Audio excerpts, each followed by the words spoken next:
Good afternoon and welcome to Africa Trade Brief. Today we're taking a look at the impact of language on trade. Let's take a look at what Status Day says about the most commonly spoken languages in the world on our first graphic. As you can see, Chinese is the first, followed by Spanish, English, Arabic, Hindi, Bengali, Portuguese, Russian, Japanese and Landa. So why am I bringing this up? According to research by Egger and Lessman, common, official or spoken language increases trade flows directly by at least 44%. So how much linguistic diversity is there? Well, it depends on where you go.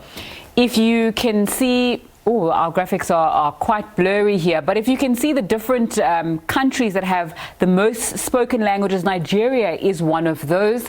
India also has lots of linguistic diversity, over 400 languages. In Nigeria, over 500. The United States, over 422. When we look at Cameroon, over 200. Australia, over 200 languages. And in Brazil, over 225. So on the African continent, according to Nations Online list of official and national spoken languages of Africa, it's also a continent with lots of linguistic diversity. There's an estimated 1,500 to 2,000 African languages. As you can imagine, this many languages impact trade, and according to Adihaman Mahamat from the Sakarya University, policymakers need to promote more regional integration through the construction of what he calls intra-zone communication means and effective establishment of free movement of people and goods within the region. We know that we're doing that with the Africa Continental Free Trade Area, but how do we communicate with people when we're trying to trade when there's so much linguistic diversity? Well, one Ghanaian-born entrepreneur based in the United Kingdom has an invention that translates over 30 languages instantly. I spoke to him about this and other trade-related issues. Let's take a look. What trade and supply looks like in the United Kingdom right now?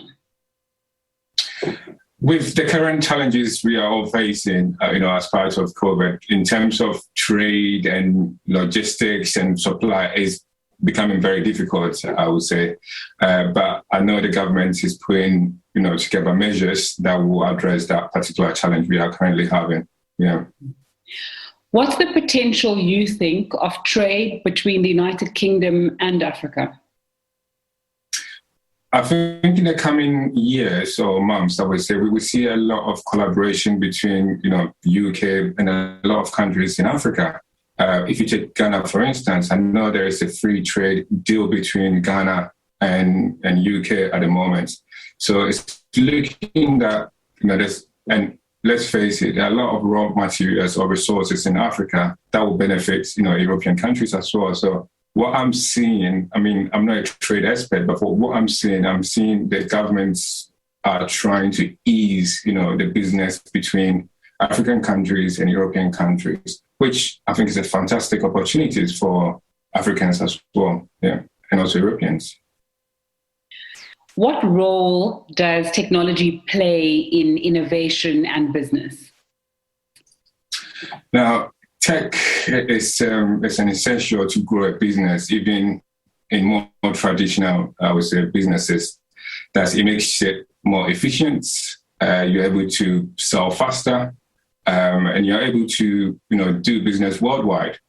CH Technologies, our business is a tech company, and we develop innovative solutions to support people's lives. So as the word tech in business, I think, it's very, very vital, especially in this era or in this 21st century. It just makes things really easy.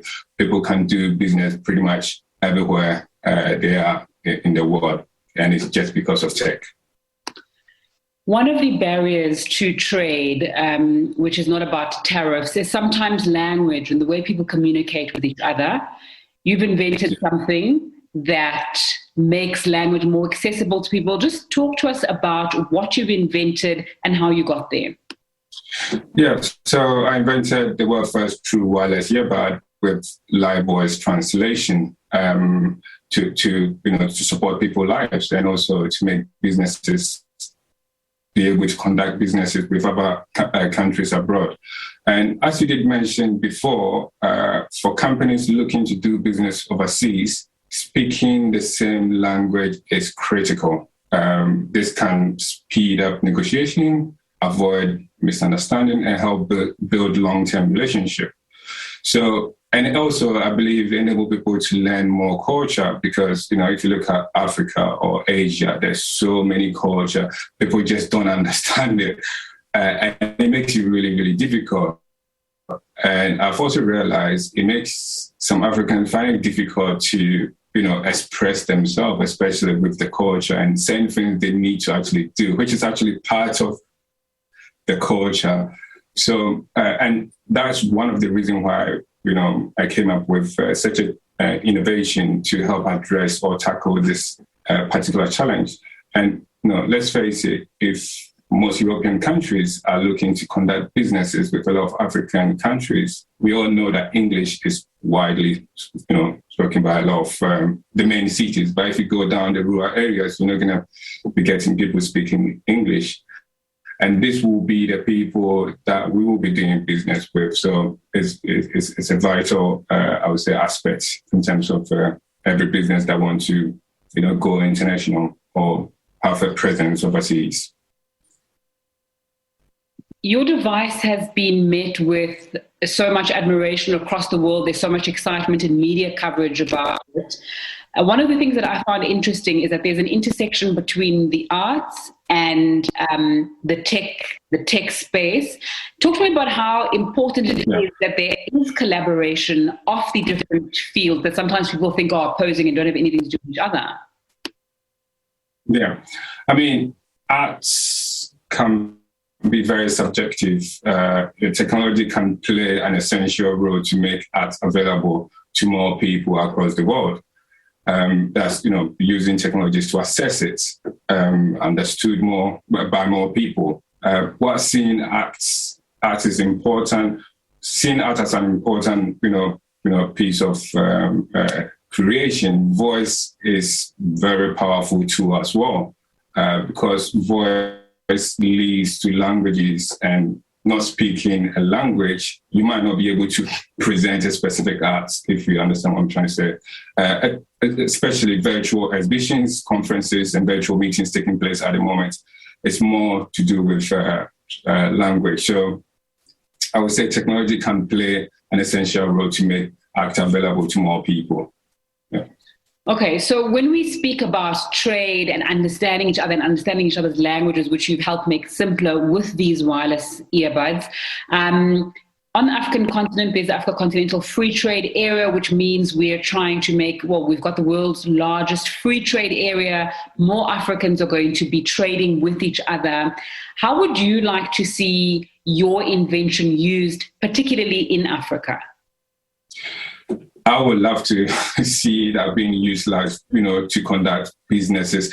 And it's something that we have already started working on it. As you know, language is really, really difficult to work on because there's so many dialects. Africa is a continent, huge, with so many languages and so many different accents as well. So in the past few months, we are pretty much preparing, developers that will enable us to actually work with local Africans to develop the languages to make it possible for people to conduct businesses. And we are using artificial intelligence and we are using machine learning to make this possible, because it's the only way, language change every single day. People come up with different words, different slangs. And, it's not something that you can just do it and say, okay, that's it, it's done, let's go. No, we have to have technologies in place to enable us to improve it or to come up with new innovative ways of, expanding on the language. But it is, I would say, something that we are 100% working on it in the coming months. And very soon we might be able to release some few African languages with our device. Yeah. Let's take a look now at how African markets and currencies are performing.